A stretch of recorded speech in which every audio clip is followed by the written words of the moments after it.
ফেচবুকত 5000 friend add কৰিব পাৰোঁ তাৰ ভিতৰত আমি খুব বেছি 200-300 মানুহক চিনি পাওঁ সিহঁতে আমাৰ ফটোত লাইক মাৰে কিন্তু কিছুমান মানুহৰ অলপ বেছি পপুলাৰিটি জনাবলৈ বা বেছিকৈ নিজক বহুত ওপৰত ৰাখিবলৈ সিহঁতে অট'লাইকাৰ ব্যৱহাৰ কৰে যাতে মানুহে দেখক যে বা এই ল'ৰাটো 1 মিনিটত 100টা লাইক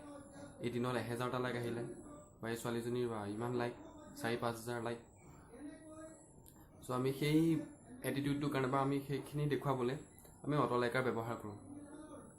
এতিয়া মই কৈছোঁ শুনক অট'লাইকাৰ কিয় ব্যৱহাৰ কৰিব নালাগে প্লে'ষ্টৰত এনেকুৱা বহুতখিনি এপ পৰি আছে য'ত আপোনাক অট'লাইক আনি দিব বুলি ক'ব আপুনি সেই এপটো ডাউনলোড কৰিলে তাত চাইন আপ কৰিলে চাইন আপ কৰাৰ লগে লগে সিহঁতে আপোনাৰ ফেচবুকটো পঢ়িবলৈ আপোনাৰ পৰা পাৰ্মিশ্যন খুজিব আৰু আপুনি সেই পাৰ্মিশ্যনটো সিহঁতক দি দিব আপুনি নেদেখিব যে পাৰ্মিশ্যনটো আপুনি দিছে নাই কিন্তু কিবা এটা প্ৰকাৰে হ'লেও সিহঁতে পাৰ্মিশ্যনটো উলিয়াই ল'ব আৰু আপোনাৰ লিখা থাকিব আপুনি ডেনিউ বা এলাউ কৰিব পাৰে কিন্তু মোৰ সাধাৰণতে মই আজিলৈকে ব্যৱহাৰ কৰা নাই কিন্তু মোৰ মতে ডেনিত নাহে চাগে সিহঁতে এখন ফৰ্ম থাকে য'ত ফৰ্মখনত লিখাই থাকে যে আপোনাৰ ফেচবুকটো আমি পঢ়িম বুলি আৰু আপুনি একচেপ্ট মাৰি দিয়ে এগ্ৰি বা একচেপ্ট মাৰি দিয়ে লগে লগে সিহঁতে সেই এপটোৱে ফেচবুকটো আপোনাৰ পঢ়ি লয় আৰু পঢ়ি লোৱাৰ লগে লগে সিহঁতে কেনেকৈ আপোনাৰ ফেচবুকত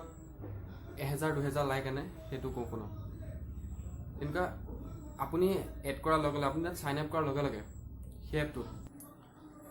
চৰি মোৰ ফোনটোৰ বেটেৰী শেষ হৈ গৈছিলে মই আপোনালোকক কৈ আছিলোঁ যে কেনেকৈ অট'লাইকাৰ ব্যৱহাৰ কৰিলে আপোনালোকৰ লোকচান হ'ব পাৰে আৰু ইয়াৰ আগতে কৈছিলোঁ যে কেনেকৈ সিহঁতে আপোনালোকক লাইক দিয়ে আপুনি একাউণ্টটোত আপুনি সিহঁতৰ এপটোত একাউণ্টটো খুলিলে চাইন আপ কৰিলে সিহঁতৰ মেম্বাৰশ্বিপ হৈ গ'ল সিহঁতৰ মেম্বাৰ হৈ গ'ল আপুনি তেনেকৈ আৰু হাজাৰটা মানুহ তেনেকৈ সিহঁতৰ তাত চাইন আপ কৰি পেলাই মেম্বাৰ হৈ যায় যেতিয়া আপুনি কিবা এটা পোষ্ট ফেচবুকত দিব তেতিয়া সেই আপুনি এপটোত যে চাইন আপ কৰি থৈছে সেই চাইন আপ কৰি থোৱাৰ মানুহখিনি আপোনাৰ তাত নিজে নিজে লাইকখিনি আহি যাব আকৌ কোনোবাই যদি বেলেগ এটা চাইন আপ কৰিছে তেতিয়া আপোনাৰ লাইকটো নোকোৱাকৈ সিহঁতৰ তাত গুচি যাব যোনে যোনে চাইন আপ কৰি থৈছে সেই এপটোৰ ভিতৰত সেই এপটোৰ মানুহখিনিয়ে কোনোবা এটা যদি পাৰ্চনে